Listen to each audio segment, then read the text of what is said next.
Anti tax को लेकर जिस तरह से विवाद चल रहा है और प्रदर्शन किया है, सीमावर्ती इलाकों में अभी भी लोगों में नाराजगी कि देखिए इस बार जो गवर्नमेंट ने हमारी सरकार ने एंट्री टैक्स को लेके जो जो भी बढ़ोतरी की थी उसको पूरी तरह से वापस कर दिया गया। इसको लेके जो भी गलत फहमियां थी उसमें जो अभी सेशन था मुख्यमंत्री जी ने सारी बात क्लियर की और लोग मुख्यमंत्री जी से भी मिले। कल भी जो हमारे यहाँ के लोकल एसोसिएशंस के प्रेसिडेंट थे वो उनसे भी मुलाकात हुई, उनकी बात भी कल भी सुनी है। लेकिन मैं एक चीज बड़ी क्लैरिटी के साथ बताना चाहता हूं कि जो इसमें कंफ्यूजन था लोगों को वो गलत था। और अब हमने जो इसमें फाइनल नोटिफिकेशन जो अब लागू हो रहा है एंट्री टैक्स को लेके उसकी क्या दरें रहेगी ये मैं आप लोगों को बताना चाहता हूं कि जिससे किसी को भी किसी तरह का कंफ्यूजन ना हो। मैं इसको इस ढंग से आपको बताऊंगा कि पिछले वर्ष क्या थी और अब क्या है। इसमें कुछ कैटेगरीज भी बदली है और कुछ चीजों को राहत भी मिली है। जैसे अब इस बार अगर टैक्सी नंबर की गाड़ियां हैं, पैसेंजर व्हीकल जिनको हम कहते हैं, तो उसमें राहत मिली है उनको उनको कोई एंट्री टैक्स नहीं देना है।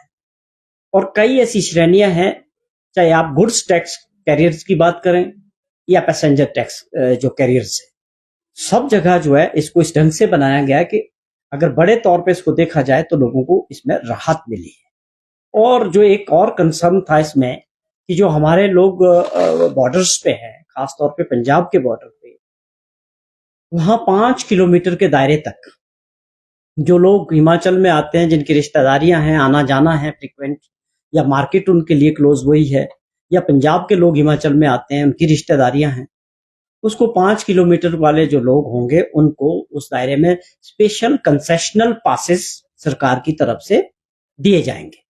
तो ये भी उनकी मांग थी, इसको भी हमने स्वीकार किया।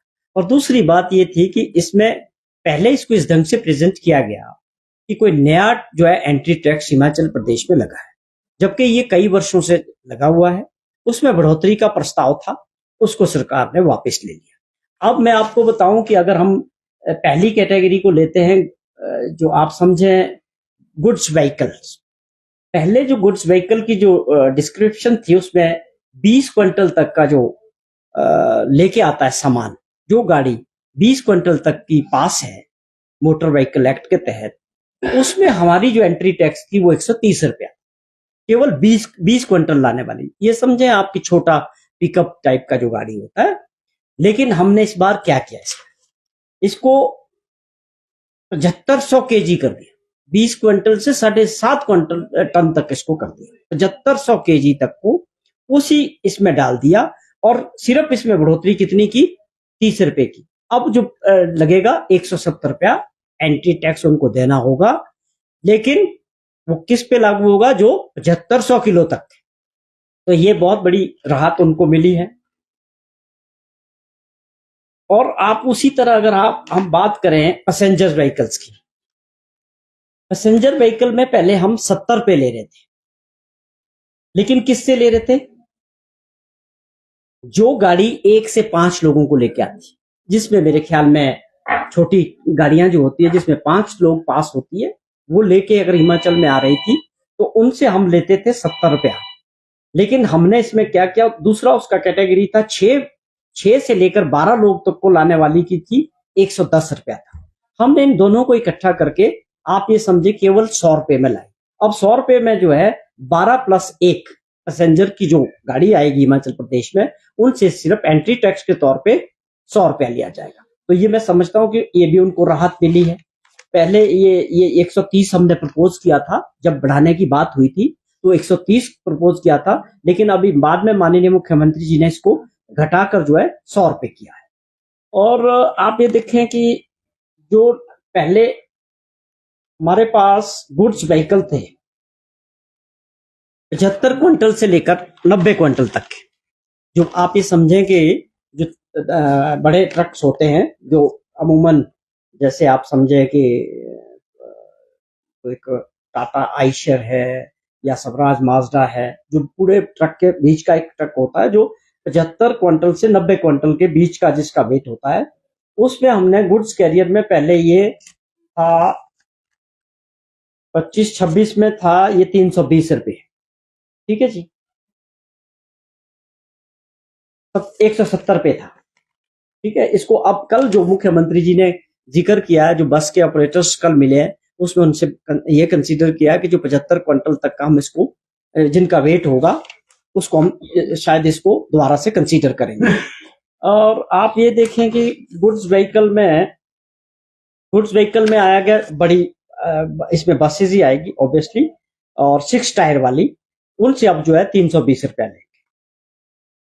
और पैसेंजर व्हीकल 12 पैसेंजर से ऊपर, आप ये समझे जो 12 पैसेंजर से ऊपर जो आते हैं उसमें बसेज आ गई 32 सीटर तक, वो पहले 180 रुपये था, अब वो केवल 200 रुपये है, सिर्फ 20 रुपए की इसमें मामूली सी बढ़ोतरी हुई है। तो ये इस तरह से जो कंफ्यूजन था लोगों में, वो मेरे हिसाब से इसमें कोई ज्यादा फर्क नहीं आया है। लेकिन बड़े जो ट्रक्स हैं, जो बड़े जिनके 10, 12, 14 टायर्स वाले हैं, या गुड्स व्हीकल्स में 12,000 केजी से ऊपर के जो हैं, वो पहले 570 था, आज भी वो जो है उतना ही है। और पैसेंजर व्हीकल जो है 32+1, अब 32 से ऊपर की बात कर रहे हैं, उसमें सिर्फ 250 रुपया लेंगे, पहले ये 180 रुपये था। तो कहने का मतलब ये है कि जो भी ये बढ़ोतरी की बात हुई है, बड़ी नॉमिनल सी कई जगह हुई है, और कई जगह इसका लोगों को फायदा मिला है। जैसे प्राइवेट ऑपरेटर्स, प्राइवेट गाड़ी में कोई एंट्री टैक्स नहीं था, लेकिन टैक्सी को भी एग्जम्प्ट कर दिया गया, ये बड़ी बात है। जो टैक्सी नंबर की कारें हैं उनको भी इसमें इस बार एग्जम्पशन दी गई। उसी तरह से जो पड़ोसी राज्यों का था उनको भी कंसेशनल पासेस दिए जाएंगे। तो ये जो है, जो गलतफहमियां थी वो सारी दूर हुई है, और अब मेरे ख्याल में सब कुछ स्मूथली हो रहा है। जो भी हमारे एंट्री पॉइंट्स थे, सब जगह आने जाने में किसी को दिक्कत नहीं होगी। मुख्यमंत्री जी ने और सरकार ने इस बात को, हमारे पड़ोसी राज्यों का जो भी कंसर्न था, हमारे लोगों का था, सबकी बात को सुनते हुए इन बातों को दोबारा से जो है पहले वाली परिस्थितियों में इसको किया था। कोर्ट ने सर एक फैसला दिया आज, जो भी बागी विधायक थे कांग्रेस है, पेंशन और बकाये को लेकर अपील की, उसमें कहा कि सरकार जो है इसको लेकर बकाया बनता है, पेंशन मिलती है, उनको दी जाए। इसको लेकर क्या कहेंगे? देखिए, ये पुराना मामला था, जब इनकी वो रोकी गई थी, उसको लेके 2 लोग शायद माननीय हाई कोर्ट में गए थे। आज उसके संदर्भ में शायद ये जजमेंट आया है। लेकिन सरकार ने इस सेशन में एक नया बिल लाया है। पिछला जो बिल था उसको वापस लिया था। नए बिल में ये प्रावधान किया गया कानून के दायरे में कि जो लोग, मंशा क्या है, मंशा साफ है कि लोकतंत्र में जब जनता किसी को चुन के भेजती है, तो वो एक तो कार्यकाल 5 वर्ष का होता है, और जनता अपने प्रतिनिधि को वहां भेजती है कि वो हमारे लिए काम करेंगे, और किसी पार्टी सिंबल पे जाते। ये जो एक प्रॉब्लम थी लोकतंत्र में कि जब पहले खरीदो फरोख्त की राजनीति थी, लोग अपनी इच्छा से पार्टियां बदल देते थे। उसके बाद जब भी ये एंटी डिफेक्शन लॉ आया, तो उसके बाद ये चीजें रुकी थी। लेकिन अब क्या हुआ कि उसके बावजूद जिस तरह की परिस्थिति आपने देखी, हिमाचल में भी रही और राज्यों में भी रही, तो उसके बावजूद लोगों ने जो एक लोकतंत्र की परंपरा है, धर्म है, निभाना नहीं ठीक समझा। 5 साल के कार्यकाल को बीच में छोड़ के पार्टी बदल दी, तो वो डिस्क्वालीफाई हो गए।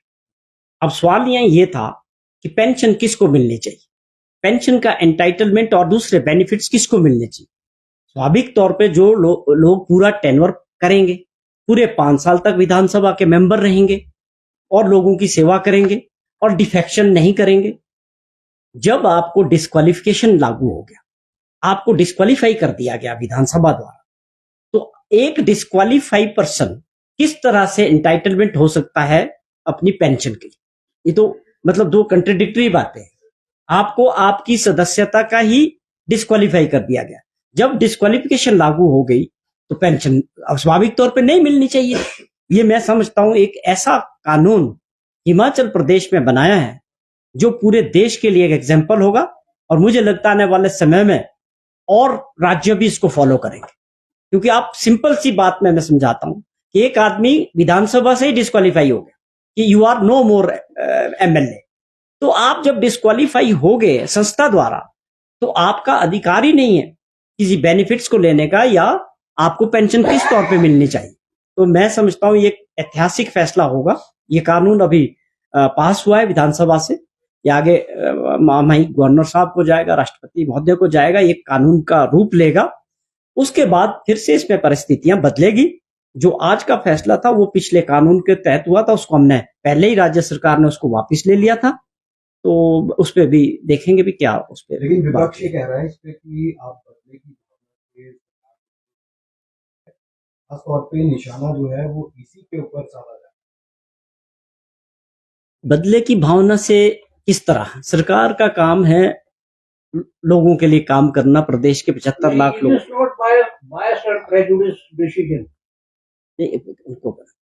हाँ, ये भी तो यही है, इशू तो यही है। क्या प्रश्न था आपका?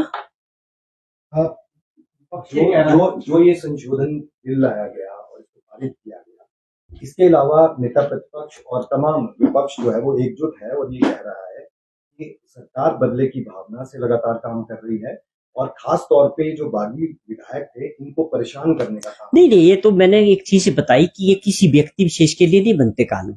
आज कानून बनेगा वो हमेशा के लिए बनेगा, उसमें कल को आपको वो क्यों नहीं देखता विपक्ष की ऐसी परिस्थितियां क्यों बने? हमारा और आपका सबका काम है लोकतंत्र को मजबूत करना। लोगों ने सेवा के तौर पे आपको चुन के 5 साल के लिए भेजा है, ठीक है, तो आपका धर्म बनता है कि उस काम को करें। हमने थोड़ी बोला किसी को कि आप अपना छोड़ दो, आप डिस्क्वालीफाई हो जाओ। और कानून किसी व्यक्ति विशेष के लिए थोड़ी बनता है, ये तो हमेशा के लिए बनेगा। फ्यूचर में जो भी होगा ऐसी परिस्थितियां होगी उससे निपटेंगे।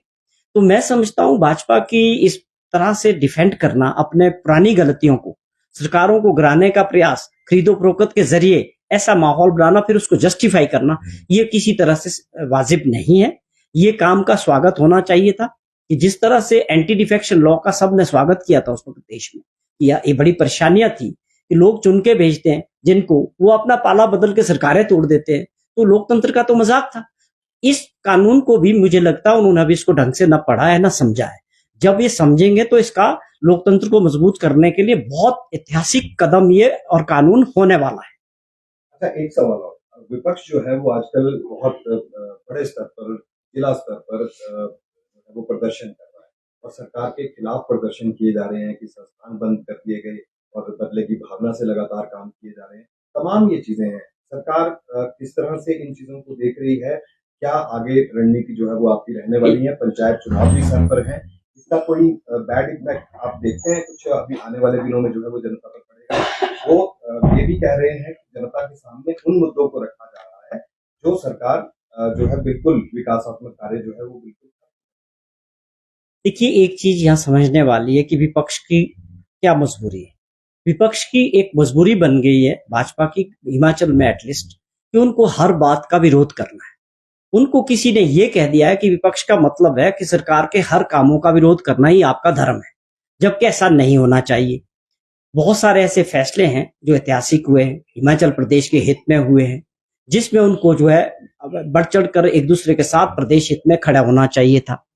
सबसे बड़ी समस्या हमारे सामने आरडीजी को लेके थी कि हमारे हकों को जिस प्रकार से खत्म किया गया, जब से हिमाचल प्रदेश अस्तित्व में आया तब से हमको जो है ग्रांट मिलती रही, आज उसको खत्म कर दिया गया। तो विपक्ष के लोग इसलिए चुप बैठे हैं कि भारत सरकार भाजपा की है। भाई, हिमाचल प्रदेश तो हमारा और आपका सबका है। कभी आप सत्ता में होंगे, कभी कोई और सत्ता में होगा, कभी हम सत्ता में होंगे। इसको उस नजरिए से देखने की आवश्यकता नहीं थी। लेकिन ये दुर्भाग्यपूर्ण है कि विपक्ष हिमाचल प्रदेश में खेमों में बंटने की वजह से और उनकी लीडरशिप तय नहीं कर पा रही उनकी प्राथमिकताएं क्या होनी चाहिए, और प्रदेश हित से जुड़े हुए, जनहित से जुड़े हुए मुद्दों को वो उठा नहीं पा रहे हैं। आपने भी सेशन में भी देखा, वो तय नहीं कर पा रहे कि उनको करना क्या है। ये सबसे बड़ा एक इंपॉर्टेंट मुद्दा था कि हमको ये ग्रांट मिलनी चाहिए थी।